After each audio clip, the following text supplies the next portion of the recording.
gorgeous smile, thank you so very much. But most of you looked at me like this.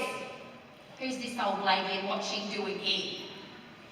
And I get that because, yes, I'm well over 50 now, but I have been 11, I have been 13, 15, 17, 20, 30, and now over 50. And I'm here because my life changed at 13 at a private boarding school in Melbourne. I was really chubby, I had buck teeth, I had pimples on my face, and the whole school hated me. And for the people in the room who think that's a bit dramatic, the two prettiest girls at my school, and I'm saying it with a smile on my face, but I wasn't smiling that day.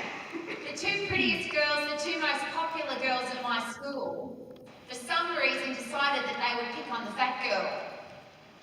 So they sent a survey around my school, 450 people were at my school, and it was a simple survey. If you like Rowie, tick yes, and if you don't like Rowie, tick no.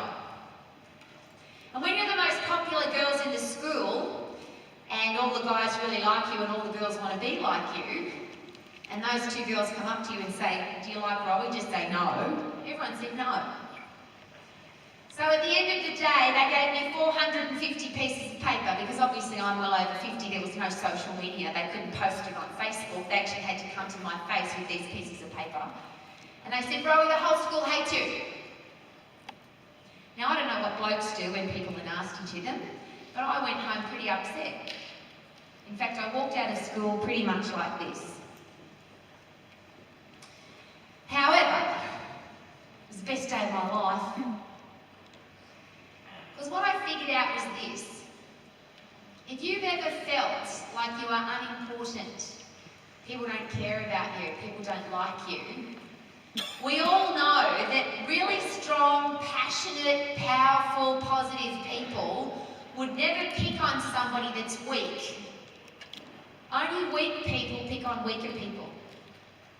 And I figured that out pretty quickly. I was 13.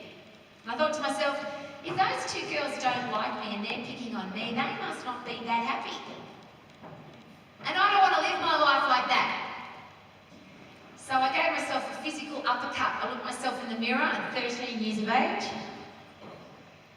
And I said this, and you can say it with me when you're ready. I said this: Rowie, from this day forward, you're going to be a powerful, passionate, positive person. Say it with me, you ready? From this day forward, I'm going to be a powerful, passionate, positive person. Boom. Really interesting place to be when you're 13.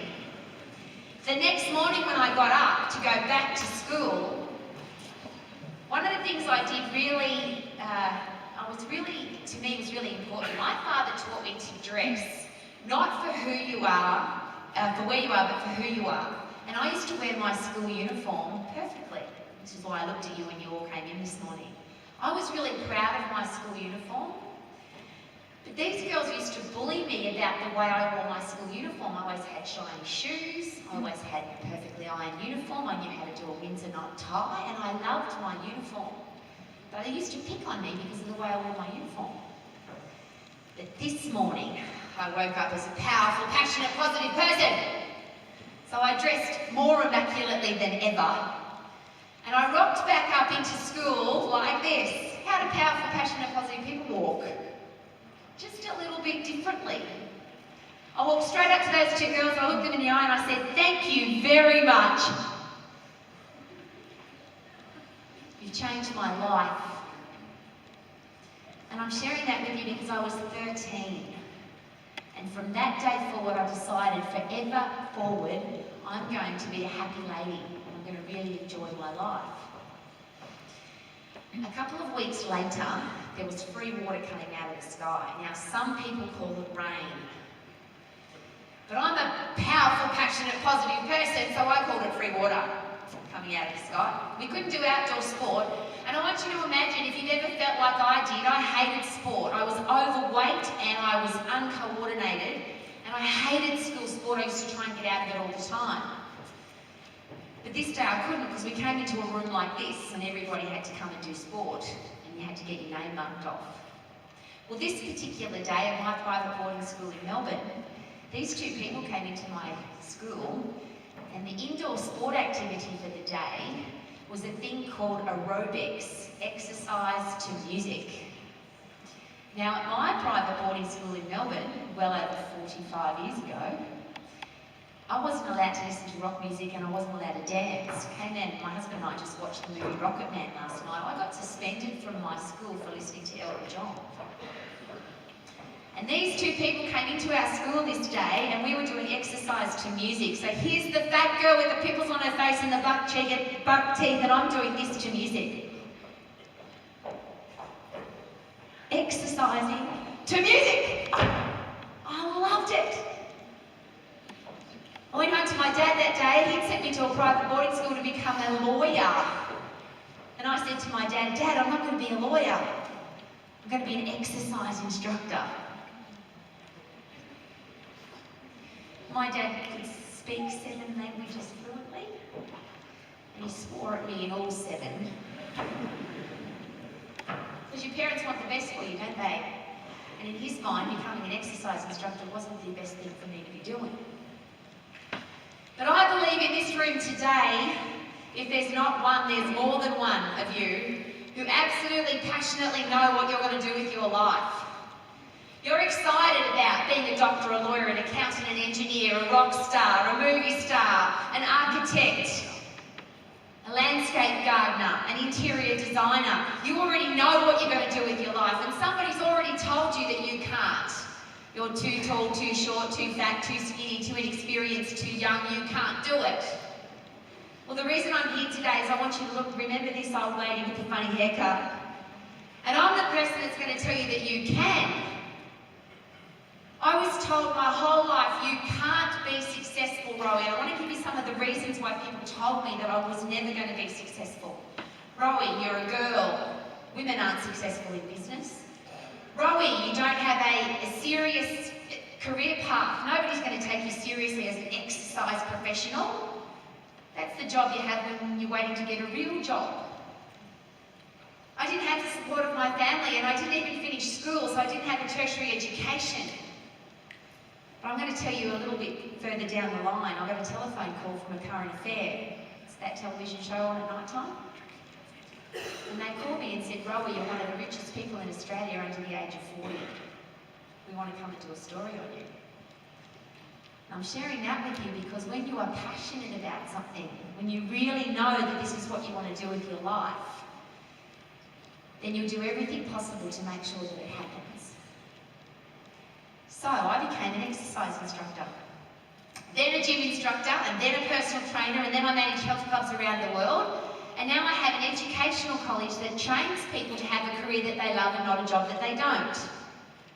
So I'm looking around today and I want you to remember this, please, because this is what happened to me. At 13, having decided that I was going to have a career that I loved, I figured by the time I'm 13 to the time I'm 50, that's a realistic time goal, isn't it? By the time I'm 50, I'm going to be in great shape. I'm going to lose all this overweightness I've got going on. I'm going to be healthy, fit and strong. I'm going to have a career that I love. I have an absolute passion for animals, and if there's anybody else in the room like me, my mum told me I couldn't have dogs because they were dirty. I now have 4 dogs, a donkey, 4 coonie pigs and 5 llamas. I love animals. And I wanted to make sure that I earned enough money in my life so I would be able to support the RSPCA and the SPCA. So my goals were number 1, to get healthy, number 2, to have a career that I love, number 3, to be financially free so that I could give a stack of money to the RSPCA. And I wanted to have great people in my life. I didn't want to have nasty, negative, horrible people in my life. I wanted to have people in my life who respected me. So they're the 4 things I'd love you to consider. Number 1, when you're healthy, fit and strong, you can do anything. So now I'm over 50 and I'm healthier and fitter and stronger than I've ever been. I've got a career that I love and I wake up every single day doing what I love to do. I'm financially free, and my father told me if you're going to meet somebody, they've got to be really funny and really intelligent. And my husband is the funniest, most intelligent man on the planet. How cool is that? Here was our challenge though, and this is your challenge that I'm throwing out to all of you. Unfortunately, I decided that I would do some research on people over 50.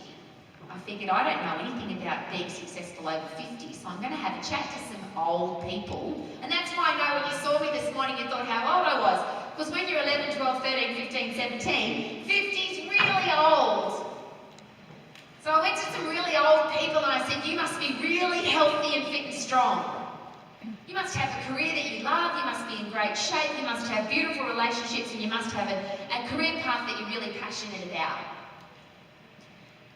Unfortunately, most of the people in my circle of influence, in fact, I didn't have anybody in my life that had those four things going for them. Everybody over 50. And I said, you must be healthy, fit and strong. They go, no, I'm a bit fat, I need to lose some weight. You must have a great job. No, not really. My boss is an arse and so is my husband. I didn't want that. I didn't want to live my life like that. So I set a goal at 13. Who's 13, by the way? Just for fun, hands up if you're actually 13. At 13, I decided that if a little girl ever came to me when I was over 50 and she said to me, Rowie, is it possible to be healthy, fit and strong, have a career that you love, be financially free and have great relationships, that I would say, hell yes. Now that's my challenge for you. You are the future leaders of our world. You have your entire future in front of you. When a little girl comes to you and she's 13 and says to you, is it possible to be healthy, to be fit, to be strong, to have a career that you love, to be financially free and to have great relationships, you're going to say, hell yes. So how do you do it? And that's what I'm here for today. Number one, if anybody ever says to you, what do you want to do when you grow up or what do you want to do when you leave school? I have a real challenge with that because I remember very clearly being 13 and thinking that I was pretty grown up. And I knew that at 13 I was going to be an exercise instructor for the rest of my life. So I'm asking you today, there's three things about your career path that I really want you to consider really carefully. And I don't care if you're only 11, which is the young lady that I met before. There's three things to consider. Number one, what do you love to do? Say it with me. What do I love to do? Thank you. Now, if there was because I shared with you that I didn't finish school, but if there was a doctorate degree in the study of excellence, I would have that degree. I have studied excellence in art, music, sport, every other career path you can think of. I study excellence in people. And they all tell me exactly the same thing. Could I have my next slide, please? That'd be really cool. Controls down there. Oh, is it? Yep. Awesome. Has anybody ever heard of a gentleman called Cristiano Ronaldo?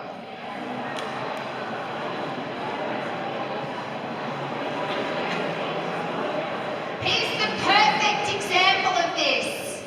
He was much younger than me, and he said to his mum, I'm going to be a professional footballer. In fact, I'm going to be the best footballer in the world. Not the second best. I'm not going to be average. I'm not going to be ordinary. I'm going to be the best. And this is what Cristiano and I have in common. How disrespectful would it have been for me when my father didn't want me to be an exercise professional? How disrespectful of me would have been to my father if I had been an average exercise professional. I had to become the best in the world to be respectful of myself and to be respectful of my father. And when I was on the BRW Young Rich list as one of the richest people in Australia, you know what my dad said to me? You do have a real job. I had to earn his respect though. And I'm asking you to be exactly the same as this guy. People often criticise him for being over the top or being excessive, or he gets criticised for a lot of things, and I'm sharing with you that when you are successful, people will try and pull you down. If you're taking notes, I'd write this down. The higher you climb, the more people will pull you down. Do you know what my dad taught me? If there's nobody pulling you down, you're not climbing high enough. Because the more you do with your life and the more successful you become, more people will hate you. Well, this gentleman has a beautiful expression. If you had kicked the soccer ball as many times as I had, you too would be a successful footballer. So I'm looking around now whether you want to become an artist or a rock star or a doctor. You have to become the best at it. So number one is you're going to do what you're the most passionate about. Number two, what do you want to be the best at? Not second best. Here's worst and here's the best. What's in the middle?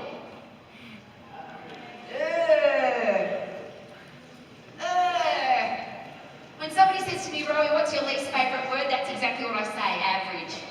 Because average automatically says I don't want to be the best. I'm just going to fit in with the crowd. I'm going to be the same as everybody else. And I don't want that for anybody.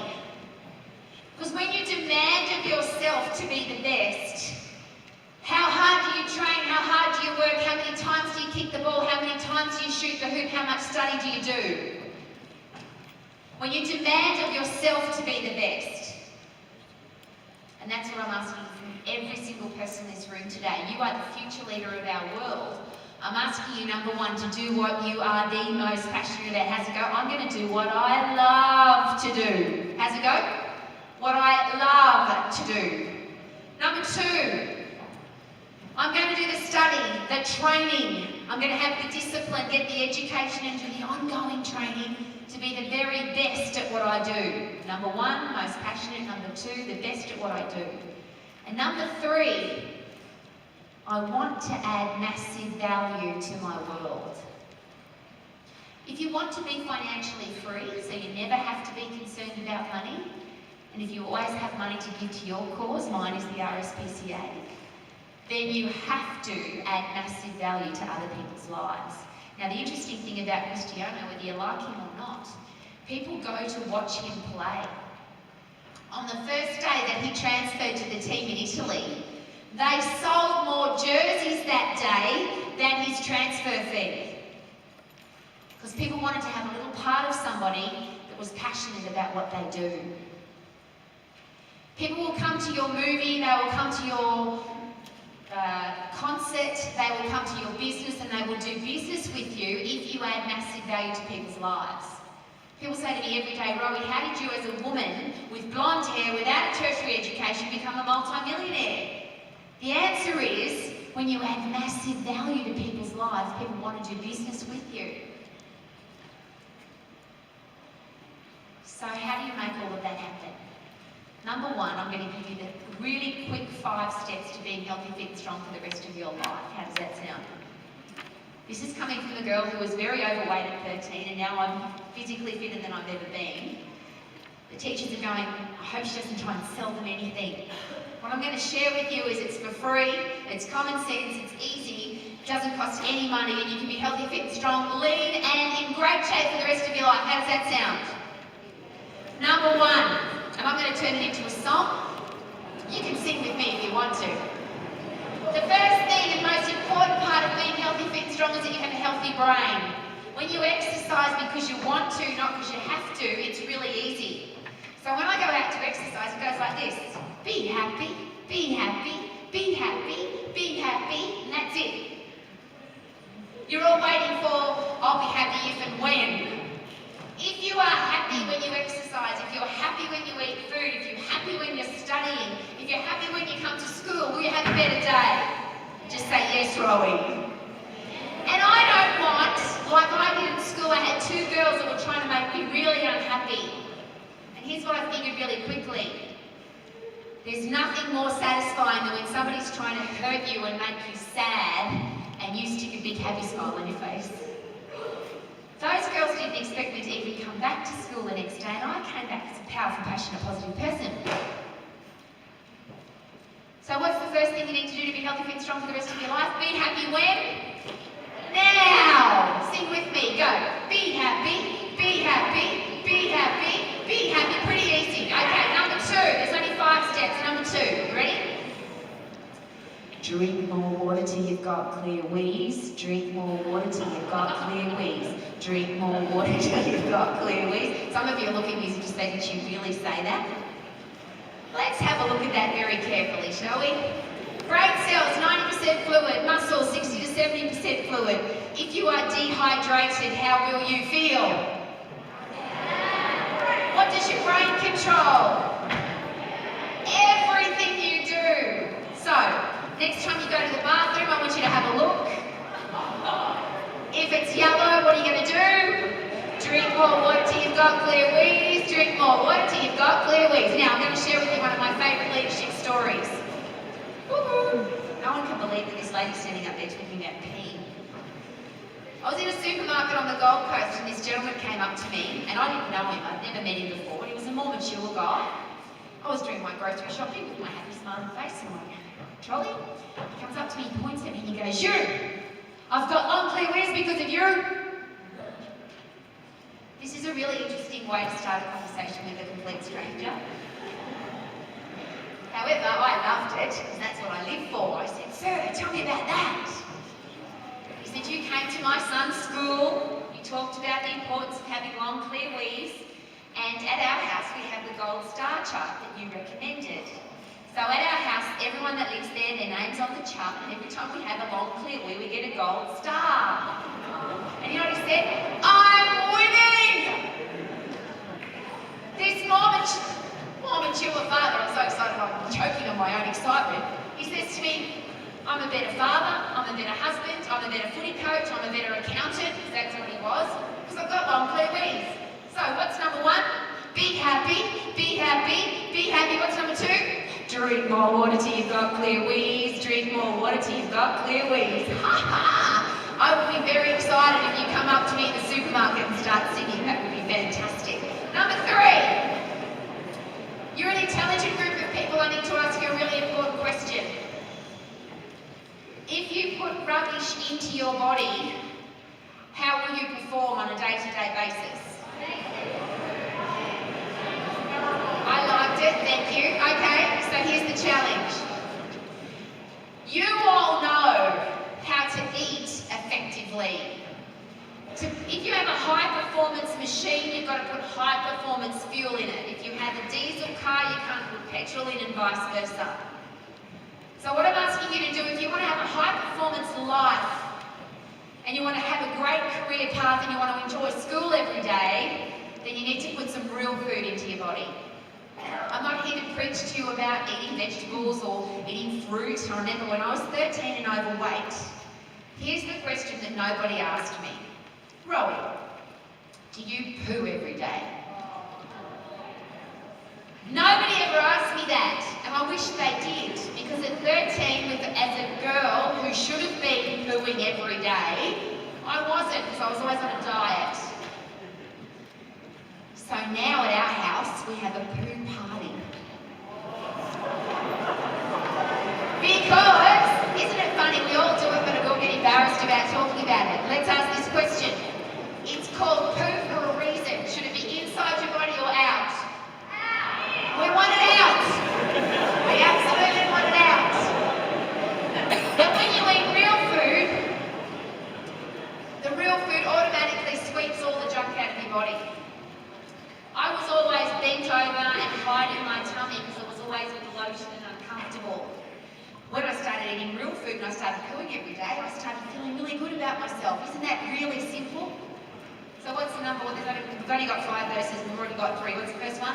Be happy, be happy, be happy, and drink more water till you've got clear wheeze. Drink more water till you've got clear wheeze, and eat more real food, eat more real food, eat more real food. Pretty easy? Alright, the next verse doesn't even have any words. What I want you to do though is I want to get everybody outside excited to come inside. It goes like this.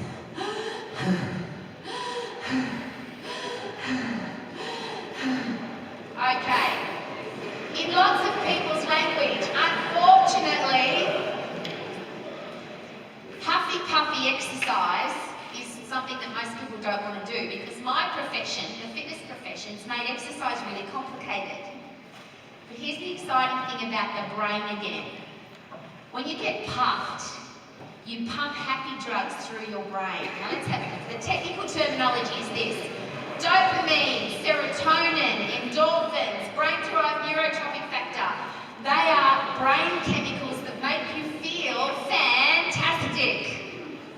And guess what happens when you exercise? You pump happy drugs through your brain. So everybody stand up wherever you are.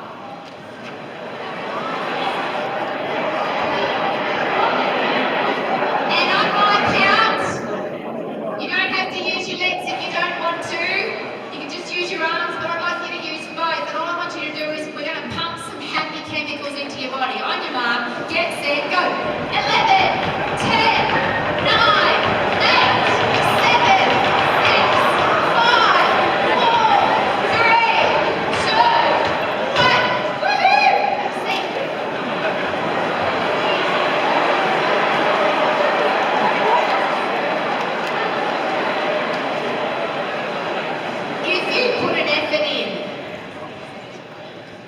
And now I'm really challenging you. Everybody in this room had an opportunity to feel good. Everybody had an opportunity to pump happy drugs into your brain. And when you get puffed, you get fit. And when you're fit, you turn your body into a fat-burning machine. I'm going to say that again. Say it with me if you want to. A fat-burning machine. Which means you don't ever have to go on a diet. You don't have to eat any silly diet food. You don't have to do a ridiculous exercise program. All you've got to do is about 3 or 4 times throughout your day get puffed. Now, let me give you the example of why I used 11 seconds. Have you heard of a gentleman by the name of Usain Walk? What's his name? Bolt. His name's Usain Bolt. Still the fastest 100-metre sprinter in the world. Now, how long does it take for him to run 100 metres? Just under 10 seconds, about 9.54 seconds.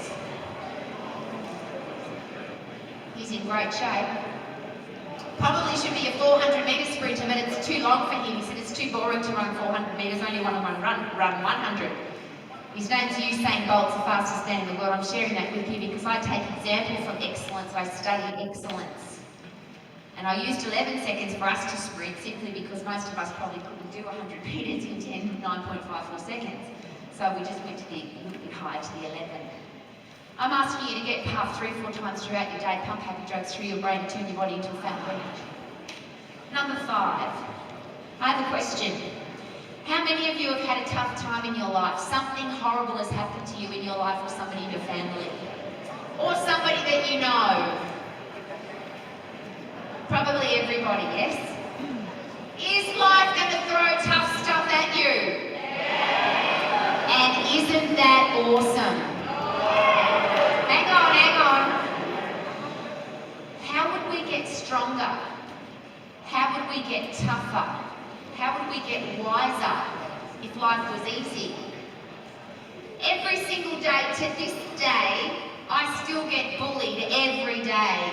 People bully me now for being too happy. You can't be that happy all the time. Let me ask you this question. If you've got a career that you love, if you're in great shape, if you're financially free, and you've got great relationships, could it be possible to be happy every day?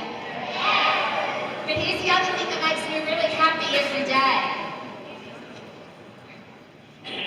The tough times. I'm grateful for and thankful for all of the tough times, simply because they're the things that make me tougher and stronger. And you as future leaders in the world, I'm asking you to do the same. Be excited about the tough times and the tough people. So you've got to be strong, yes or no? Yeah. So, all I'm going to ask for the 5th verse of the song, it goes like this.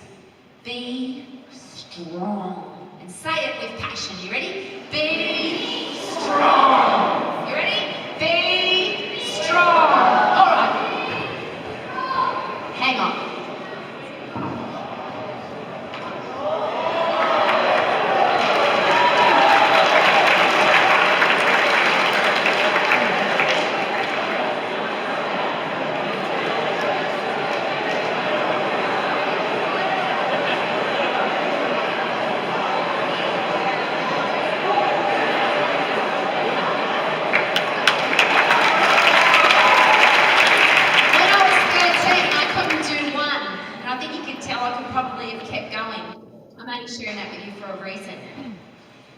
When you get to the point where you think you can't do another push-up, and you do just half more or 1 more, you get physically stronger.